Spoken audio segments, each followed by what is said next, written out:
Hello बच्चों, let's read the question. So the question says, let a line y is equal to mx where m is greater than 0 intersect the parabola y square is equal to x at a point P other than the origin.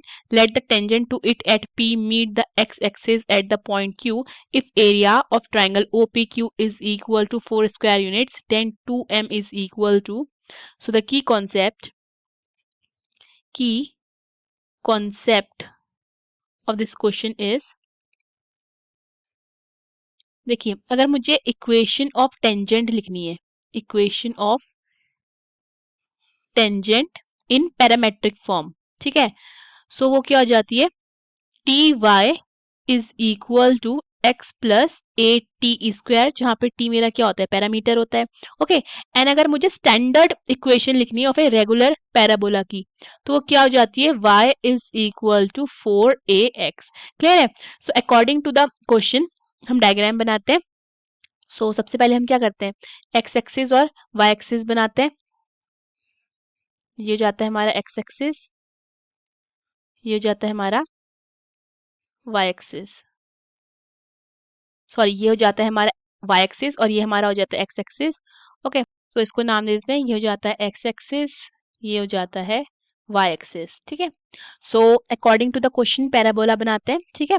तो parabola हमारा ये इस तरीके का बनेगा, ठीक। और हमको क्या गिवन है, हमको ये बोला गया है that y is equal to mx, line given है y is equal to mx intersect the parabola, ठीक है। तो लाइन बनाते हैं एक जो कि इंटरसेक्ट कर रही है पैराबोला को। सो ये हमारी हो जाती है लाइन।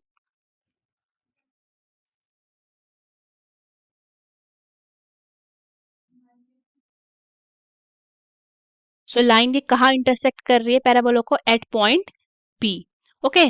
एंड ऑल्सो क्या गिवन है, and also tangent tangent to it at P meet the x axis at point Q, okay.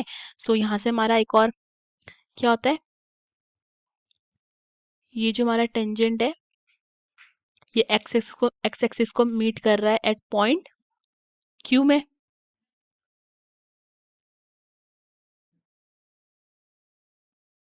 ठीक है। सो ये हो जाता है हमारा पॉइंट Q और ये हो जाती है हमारी y is equal to mx and here हमारा क्या हो जाता है O, that is origin. So हमें इक्वेशन क्या गिवन है पैराबोला की, y square is equal to x, line की क्या गिवन है, y is equal to mx and हम इक्वेशन ऑफ टेंजेंट लिखते हैं इन पैरामेट्रिक फॉर्म। सो क्या हो जाती है, t y is two x plus a t square. So अगर हम ये क्वेश्चन हमारे पास, इसको कंपेयर करते हैं स्टैंडर्ड इक्वेशन से, which is y square is equal to 4ax। So हमारा 4a किसके इक्वल आता है, 1 के इक्वल, तो a कितना आ जाता है, 1/4। सो हमारी ये इक्वेशन क्या बन जाती है, इक्वेशन बन जाती है t y is equal to x plus 1/4 t square. So this is the equation at point P। सो P हमारा क्या हो जाता है, t square by 4 comma t by. अब हम Q के कोऑर्डिनेट्स के लिए क्या करेंगे, ठीक है, P के हमारे पास आ गए, P के कोऑर्डिनेट्स हमारे पास क्या आ गए, P के कोऑर्डिनेट हमारे पास आते हैं t square by 4 comma t by 2, okay. ये कैसे आ जाता है, क्योंकि हमें पता है कोऑर्डिनेट्स क्या हो जाते हैं, a t square comma 280 in parametric form, okay. So वही यूज करके हमने इसका कोऑर्डिनेट लिखा है। अब हमारे Q के कोऑर्डिनेट कैसे फाइंड करेंगे, हम Q के कोऑर्डिनेट हम इस इक्वेशन से फाइंड करेंगे। अगर हम यहाँ पे क्या करते हैं, y को 0 पुट करते हैं, ओके। सो x कितना आ जाएगा, y को 0 पुट करते हैं तो x आ जाएगा x प्लस 1/4 टी स्क्वायर। सो यहाँ से x हमारा आ जाता है माइनस टी स्क्वायर बाय 4। तो Q के कोऑर्डिनेट्स क्या आ जाते हैं, Q के कोऑर्डिनेट्स आ जाते हैं minus T square by 4 comma 0। तो मैं क्या करती हूँ, इसको यहाँ से ज्वाइन कर लेती हूँ और इस पॉइंट को नाम दे देती हूँ M, ठीक है।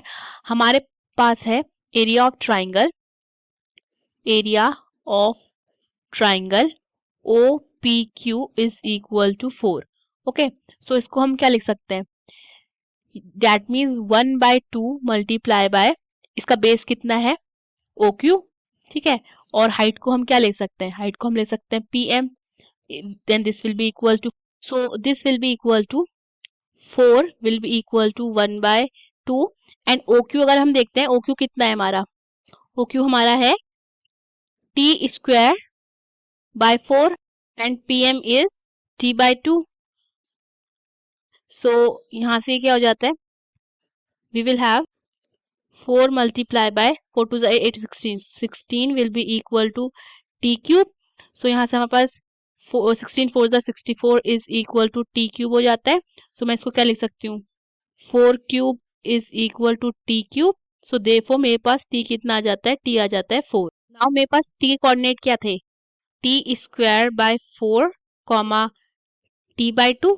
Okay, so I will put the p in the given equation of line that is y to mx। तो हमारा क्या हो जाएगा, t by 2 will be equal to m multiply by t square by 4। so 2 times is 4, t से t cancel हो जाता है, तो यहाँ से मेरे पास m कितना आ जाता है, m आ जाता है 2 by t। ठीक है, और t की वैल्यू मेरे पास कितनी है, t की वैल्यू है 4। सो मेरे पास कितना आ रहा है 1 by 2। सो मेरे पास m कितना आ रहा है, m is equal to 1 by 2। और मुझे क्वेश्चन में किसकी वैल्यू फाइंड करनी है, 2m की। ठीक है, सो मेरे पास 2m, देयरफॉर 2m कितना हो जाता है, 2 मल्टीप्लाई बाय 1 बाय 2, 2 से 2 कैंसिल हो जाता है, सो विच इज इक्वल टू 1। सो मेरे पास 2m कितना आ रहा है 1। Hope you understood the question, best of luck.